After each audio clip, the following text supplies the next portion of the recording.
Hola, vamos a conversar sobre el trastorno de comportamiento del sueño REM.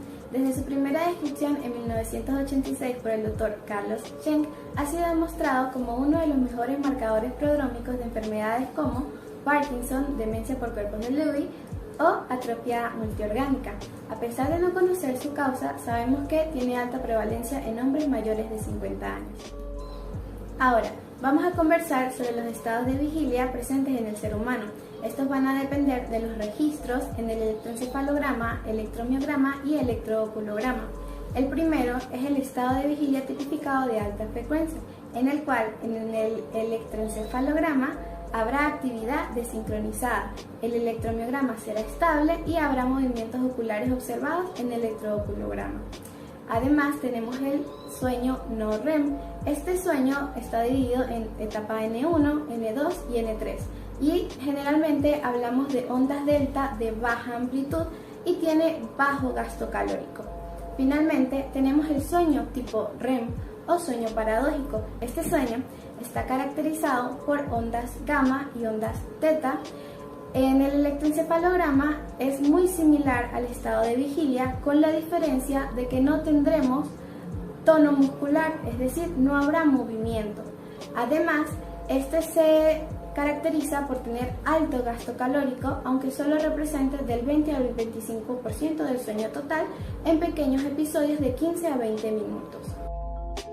Entonces, el trastorno de comportamiento del sueño REM es una parasomnia con base patológica orgánica asociada a la fase del sueño REM, en la cual perdemos esta atonía muscular normal, fisiológica, y empezamos a vocalizar o a promulgar nuestros sueños. Las características clínicas apreciadas en este trastorno serán explicadas más adelante.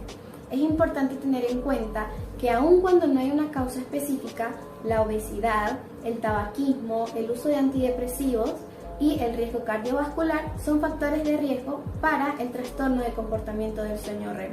Además, el 50% e incluso según otros estudios un porcentaje mayor presentan en una década o en un tiempo menor Parkinson, demencia de cuerpos de Lewy o atrofias multiorgánicas.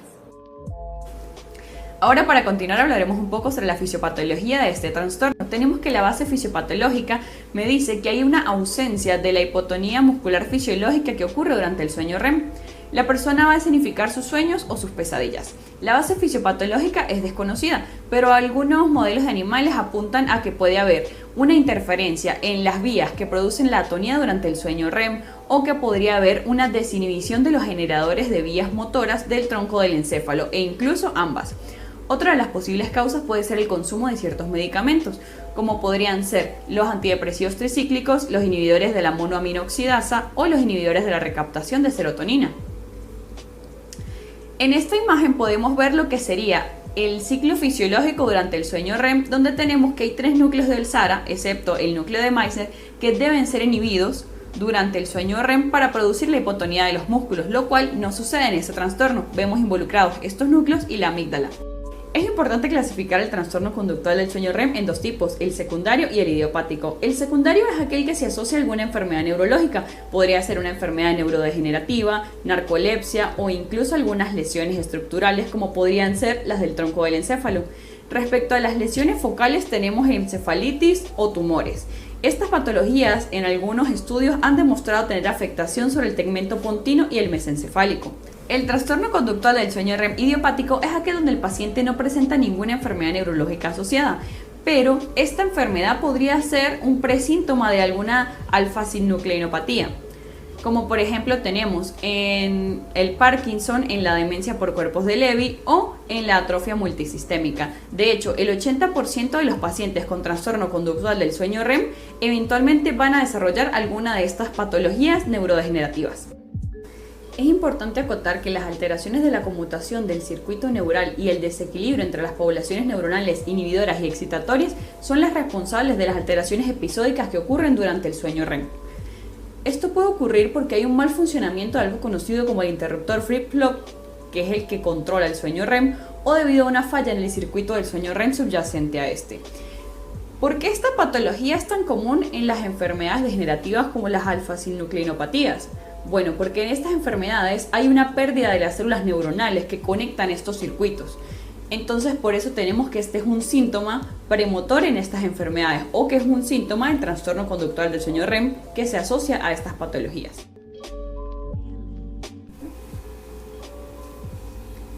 Respecto a las manifestaciones clínicas, el trastorno conductual del sueño REM es común y representa una ventana única para el estudio de la neurodegeneración prodrómica.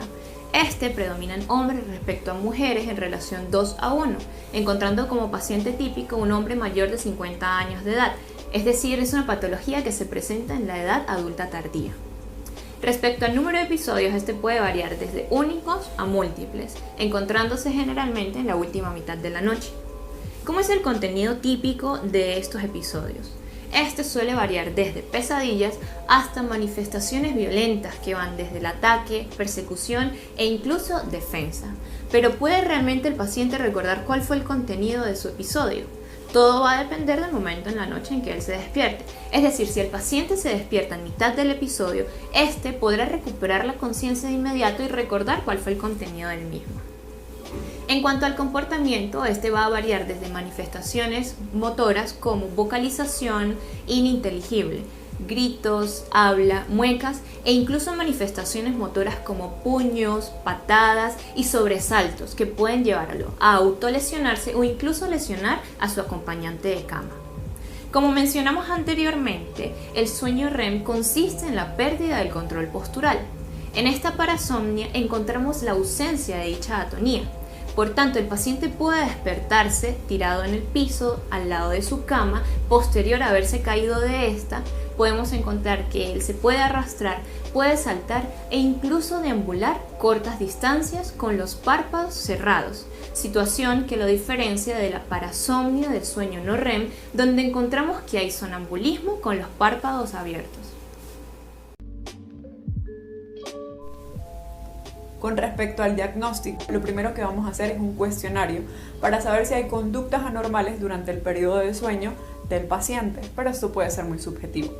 El diagnóstico estándar de oro, de acuerdo a la tercera clasificación internacional de los trastornos del sueño, es el uso de la polisomnografía, que evalúa parámetros como la actividad cerebral, el movimiento de los ojos, el tono muscular del mentón, el movimiento de las piernas o los movimientos respiratorios. La polisomnografía mezcla o combina el uso del electroencefalograma con el electromiograma para buscar las características cardinales de los trastornos del sueño REM sin atonía o las conductas anormales durante el periodo de sueño REM.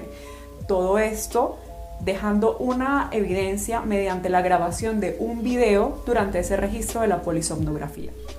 La importancia del sueño REM sin atonía es incierta si no hay un componente conductual manifiesto, pero hay estudios que arrojan que puede ser precursor de los trastornos de comportamiento del sueño REM. Para establecer el diagnóstico también podemos utilizar exámenes paraclínicos, imagenológicos o electrofisiológicos, y es muy importante establecer un diagnóstico diferencial con las parasomnias del sueño no REM, con las pesadillas, con los ataques de pánico, con el síndrome de apnea y con las convulsiones nocturnas. Es por esto que el uso del video durante el examen es muy importante para poder establecer un diagnóstico diferencial. Para finalizar, hablaremos de los métodos terapéuticos. El trastorno conductual del sueño REM no está exento de comorbilidad significativa, puesto que tanto en el paciente como en la persona que lo acompaña al momento de dormir se han observado consecuencias como lesiones e incluso fracturas, por lo cual el tratamiento no va a estar solamente dirigido a los medicamentos, sino también a las medidas de protección física. Las medidas de protección física no son más que realizar cambios en el entorno de la habitación del paciente. Cambios como retirar objetos peligrosos, cortantes, punzantes, incluso armas, colocar respaldos a los costados de la cama, mover objetos que puedan obstaculizar, cerrar las ventanas e incluso algunos acompañantes de los pacientes tienen que dormir en camas diferentes, puesto que esto también puede afectar significativamente el sueño del acompañante. En cuanto a los medicamentos, su uso se debe limitar exclusivamente a aquellos pacientes que presenten episodios de trastorno conductual del sueño REM, importantes. A importantes me refiero a aquellos episodios que se repiten todas las noches y que son violentos e incluso invasivos.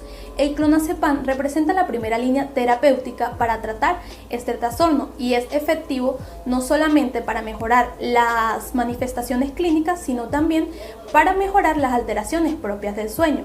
Se recomienda empezar administrando 0,25 miligramos al momento de dormir e ir aumentando gradualmente hasta 2 miligramos si el paciente lo tolera. Por otro lado, si el paciente presenta contraindicaciones al clonazepam o incluso desarrolla alguna tolerancia, el medicamento de elección es la melatonina.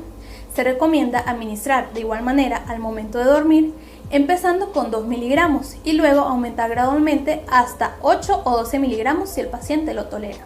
Sin embargo, estos medicamentos presentan efectos adversos tales como somnolencia diurna y nocturna, caídas nocturnas e incluso confusión, por lo cual deben ser administrados bajo vigilancia médica. Por último, el estudio del trastorno conductual del sueño REM ha permitido desarrollar un tratamiento neuroprotector, puesto que, como se mencionó anteriormente, la forma idiopática de esta enfermedad es un potente indicador de enfermedades futuras neurodegenerativas, tales como la enfermedad de Parkinson, la demencia por cuerpos de Lewy y la atrofia multisistémica.